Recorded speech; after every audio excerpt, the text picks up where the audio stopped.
Hello and welcome to today's edition of Big Ideas in Supply Chain. Today we're going to be talking about digital transformation and taking a crawl, walk, run approach. And I'm thrilled to be joined by the Jamieson Wellness team who've recently implemented rapid response. Hi, Matt. Thank you for having us here. My name is Teixeira. I'm VP of Global Supply Chain at Jamieson Wellness. Jamieson is a vitamins, minerals, and supplement company. We're a leader in Canada. We have multi-brands like Progressive, Iron Vegan, Smart Solutions. In US, we are present through the U Theory brand, and we are present in more than 50 countries in the world.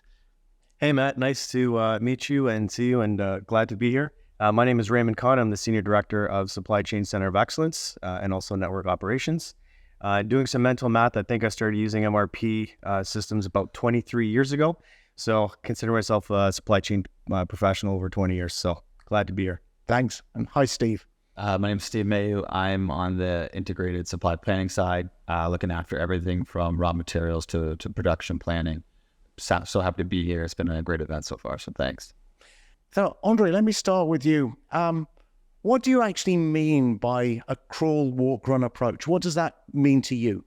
That's basically what the terminology says. We start slow. We start with the basics. And as we learn, as we understand about the process, we evolve it. The most important on this approach is having the end in mind.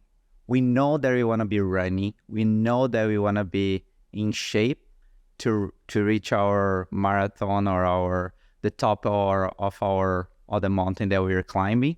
So that's the most important, and what's critical for Jamieson to be where we are today in our implementation journey. So it's really important to have a clear vision about where you're going to go to. So when you started off on this crawl, walk, run approach, what was the first element? What was the first aspect that you started with? First of all, we want to be the best supply chain in the health and wellness industry. So that's the vision, and we know where we want to get through the best service, the best working capital, the best efficiencies to our plants. And with this vision, we started selecting and understanding what were the tools that could enable us to get there, processes that need to be changed and adapted, and what capabilities we need to bring to the organization in order to achieve this goal. So that's how we selected Kinaxis to be our partner and support us through this journey. We had Deloitte as an integrator that helped us with the building this vision and the whole process to get there. And then we just decided what were the steps that we will be taking until we get to the point that we are nowadays. Oh, how advanced were your team? Did your team require lots of training, or were they already, pretty adept at supply chain management before you started on this journey? Yeah, so maybe Steve, you can take that one. Sure. So we are in a 23-year-old MRP system, and the training approach we found out very quickly needed to be very adaptive depending on who the personnel was. Not everybody trains the same, right? So for us, when we looked at our training approach, we made sure that we had more than enough time, broke things out into smaller groups. Some training included live, some not live. So for us, we looked at our people and the core of our people and adapted our training plans to what we would think were best for them. The other key thing on the training side for us was listening to the feedback on how the training was going. So throughout the time, we developed a training plan for our team. And as we went through that training plan and program, we constantly had checkpoints in on, what's working, what's not working, getting the team's feedback, and then modifying that. So for us on the crawl, walk, run side of it, being and moving from an old MRP to, the best supply planning tool in the world was a big transformation for us. And being able to actually go through the training with the team and getting that feedback was fantastic. And that was a big part of our success. I've heard the term and other organizations say that when they went through a digital transformation, they had to unlearn planning or had to unlearn what they knew about supply chain management. Do you think that would be is that something that you recognize from your own journey? I would say absolutely. Things like production wheels and frozen periods, we needed to define some parameters, which we never had, of course. But we also needed to redefine, how we looked at frozen periods, specifically across our business, which is segmented into two major manufacturing functions. So for us, from a planning standpoint, we were learning new planning terminology and then also updating old terminology as well and adapting our process to best in class. So when you started, you've gone through the training, Andre, and you started on the implementation phase or the blueprinting. How did you approach that? When you look at the blueprinting, one important piece was to understand what were the critical processes that needed to be adjusted to get us where we need to be. What are the adjustments in the organization that were required as well? So it was not only about a system blueprinting, it was about the transformation blueprinting that we were looking for. So we identified two critical processes. So one was integrated business planning that we didn't have in place, and we identified as a critical process that could be beneficial for us to deploy an analogic way of performing the integrated business planning. And by the time that we have the tool, the organization is rounded, set up, have the cadence, the teams, the executives, everyone knows about the terminology and how it works, although not perfect. We knew that in an analogical way, we'd be deploying an IBP. That would be the IBP Lite, let's call it like that. And after that, we'll come with Kinaxis just leveraging the whole process that will be in place. Yeah. So you implemented IBP before you'd done the digital transformation. The IBP was almost part of the laying the foundations for that transformation. Yes, and Ray was leading this journey, and you probably can give some colors to how that journey happened. Yeah, it was just another learning experience for all of us, including those that may have implemented S&OP or IBP in the past or at other organizations. Everyone is different and every implementation is unique. For us at Jamieson, we really wanted to start, and that was the most important, just to get the process, get the education, and knowing that it's going to be a journey. So when we were discussing IBP and the rollout with our partners across the organization, wanted to explain it's going to be a bit bumpy, in the beginning, but it's all about getting the practice and continuously improving throughout each cycle. And it's going to be a 6 to 12 or 6 to 18 month implementation. But let's not worry about the time and what other companies do. Let's figure out what works for us and let's just start the journey. So we tried to get that in place prior to the system. And now with Kinaxis Live, it just accelerates our efforts because now we can get the data a lot faster. Oh, that's great. And, Jamieson's is not a new company. It's been around for 100 years. And you said that the existing systems were probably 23 years old. So I'm guessing that there was a fair amount of org design that you needed to think about as well. Yeah, the role of the planner will change. And it was important to bring the planner along this journey to understand what will be changing, how will be changing, am I going to be ready to this new moment? So Steve mentioned about the training, how that was important. Through the training, we were able to show new roles and responsibilities and how that will be in the end game when you got to the implementation. And during this movement, we started reshaping our supply chain planning organization in order to be ready by the time of the go live. So we reshaped roles and responsibilities. We adjusted direct reports. We moved it around. We created new departments, for example, Center of Excellence. So all this design was done along the project and deployed gradually along the project. in order to be ready when the new streams of our implementations were ready to go. So when we're looking at how did you design the new processes, did you take the approach of, we'll look at our existing process and digitally transform our existing processes, or did you look at what are sort of standard best practice processes and identify, completely new process? What was your approach? As I mentioned, we have Deloitte with us in this journey, and that was very important to bring what are the best practices.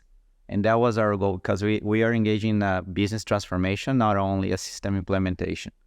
So with that perspective, so Deloitte could bring what's done outside that can be a fit for Jamieson in terms of supply planning, demand planning, production, and our approach with the implementation. And we came with our internal perspective with a total open mind. So I think that what was amazing in this team, and we're proud of at Jamieson, is that although we are a 100-years-old company, we have the open mind to be on the edge, and if we need to change, we will change. And I think that was a powerful combination when we look at the results that we get after the implementation with the new systems, new processes that we have in place, still under development, but with a powerful combination in place.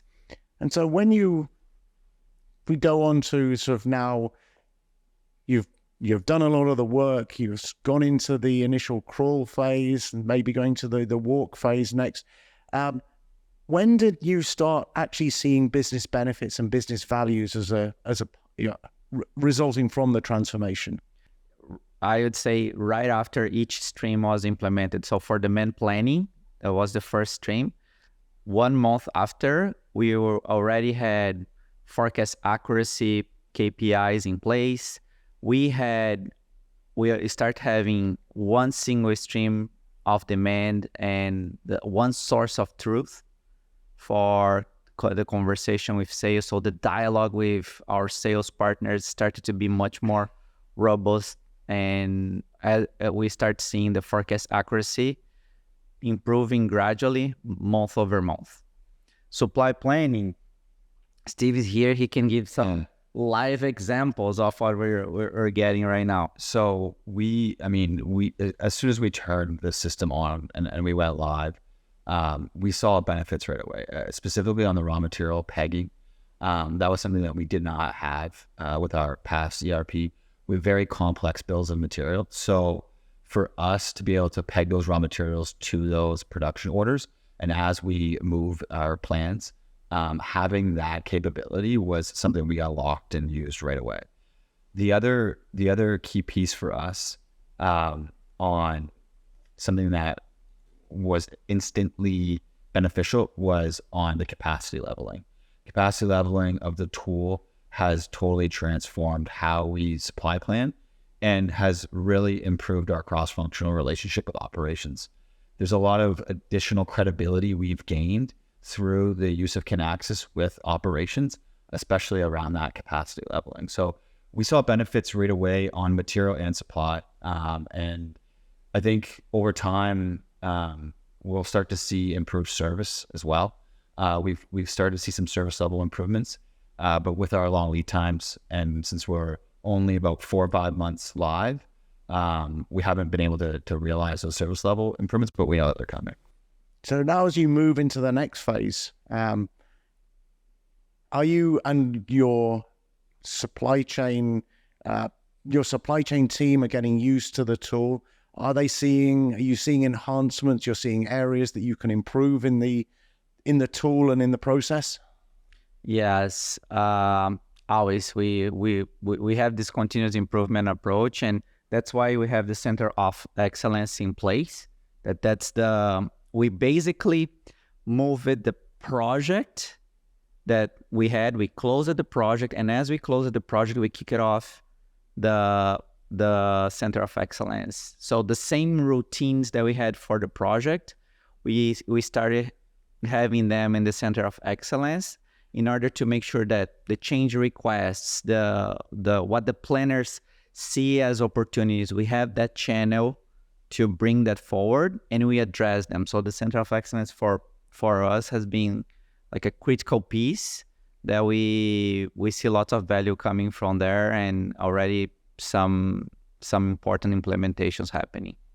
And if I can add, it definitely coming out of Kinaxis, it's very clear that the COE and that relationship between the business and IT, and really identifying the subject matter experts that will take it and like the tool, the process, and are thinking to the next level, it's going to be really critical. So that's also one of the key takeaways from this Kinaxis conference. So we've got a good start, but we got room to grow, and I think that's going to be really important for us to evolve and then get ready for the next level of, let's call it Kinaxis maturity, with other rounds of technology. So the COE is going to be important. But yeah, lots of great takeaways from the conference.